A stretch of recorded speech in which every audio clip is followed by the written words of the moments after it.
Well, howdy there, Internet people. It's Bo again. So, today we are going to talk about what happened over there and answer some of your questions, go through what we know, what we don't, what is speculation and what isn't. What's happened is it is very early after a dramatic event in which everybody involved has a motivation to be less than forthcoming about what occurred. That's creating an information vacuum, and that vacuum is being filled with speculation, bad facts, stuff that's just made up, all kinds of things. It has led to things that are being reported, and the reporting is inaccurate, but the tone is accurate. You have things that are accurately being reported, but it's being framed in a way that makes it inaccurate. There's a whole bunch of stuff going on. So if you haven't heard yet, there was a rescue operation that retrieved 4 people out of Gaza. And that's what we're going to be discussing. These questions are from y'all that just came in a whole bunch. Were U.S. troops involved? Not in the way that sounds. This piece of information is coming from a couple of U.S. officials who said that a cell helped, a U.S. cell, an intelligence team, a task force. First, these people probably aren't even troops, not most of them, they'd be civilians. Second, it's intelligence and planning. The U.S. helped with intelligence and planning, not in actually executing the operation. I know that there is a report that it was a specific U.S. unit. No, it was not. That is not what occurred. Are the civilian tolls accurate? Depends on what you mean by accurate.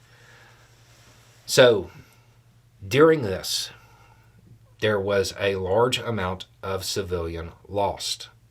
Okay? The reporting is, well, let's just start this way. All the numbers are even. They end in 0, right?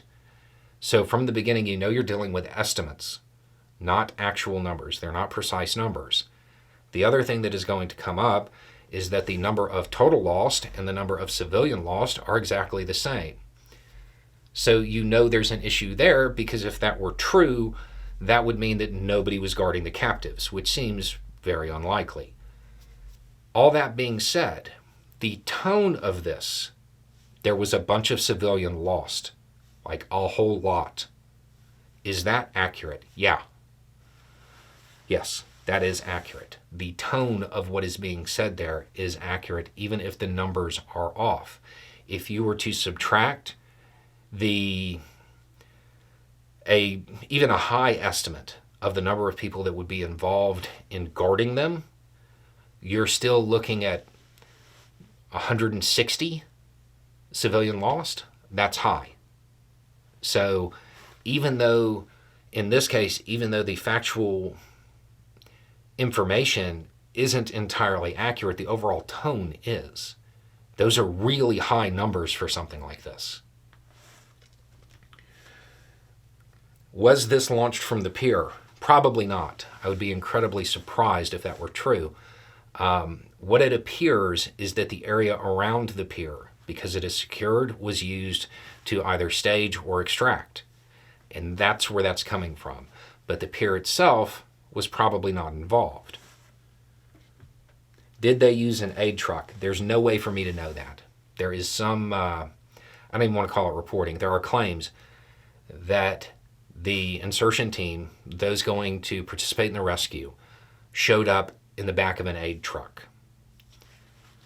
There's no way for me to know that. There's no way to confirm that at this point. I would hope not. That would be a really bad move. And I know somebody's going to say, but the element of surprise. Yeah, and it will lead to aid workers being surprised later.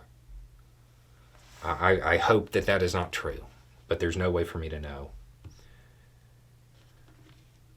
Were hostages lost? There's no way to confirm that, but it's not an impossibility. That claim is being made by the Palestinian side. Hostage rescue attempts are some of the most complex operations that exist in the military. They're very high risk, and it is completely possible that they lost people. That's a very real possibility. It's completely possible that there were people there that they didn't even know were there. There's a lot of ambiguity and variables when you are talking about something like this. It's why it's not done very often. In this entire time, they've done it, what, 3, 4 times? So there's no way to know that, but I don't reflexively have a no, that didn't happen. What, if any, impact will this have on negotiations? Unknown, but it won't be good. It's unlikely that it would be good. We know of 2 developments on the foreign policy scene so far. Gantz was giving a press conference, and the expectation was that he was going to announce his withdrawal and break from Netanyahu. That has been postponed. Now, we don't know if that means he's not going to withdraw now, or it just means it's been postponed because of major developments in news breaking. But that we know has occurred. The other thing is that it appears at least one faction within the Palestinian forces has kind of said that the pier is now a target. That would be bad.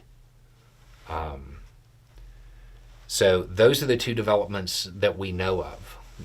There's a whole bunch more that could happen, but it's early. We have to wait and see what occurs. So the end result summation here. A rescue operation occurred. It appears that 4 were rescued. There was a high number of civilian lost. U.S. intelligence helped in the planning, but U.S. forces did not help in the execution of the operation. There is a lot of speculation about how it was conducted because these things are done in secret and people are filling in the gaps. And it's okay to do that. Just remember that it's speculation, not fact. Wait for more information to come out. Eventually it will. And then we don't know how this is going to impact the foreign policy scene at large yet. We're going to have to wait and see. There could be a number of reactions, and they could go either way. My gut tells me that this is not going to help when it comes to pursuit of a peace deal or even a ceasefire, because there's a lot of different ways it can be read. So that's what's going on. If more information comes out that I get my hands on, I'll provide an update. Anyway, it's just a thought. Y'all have a good day.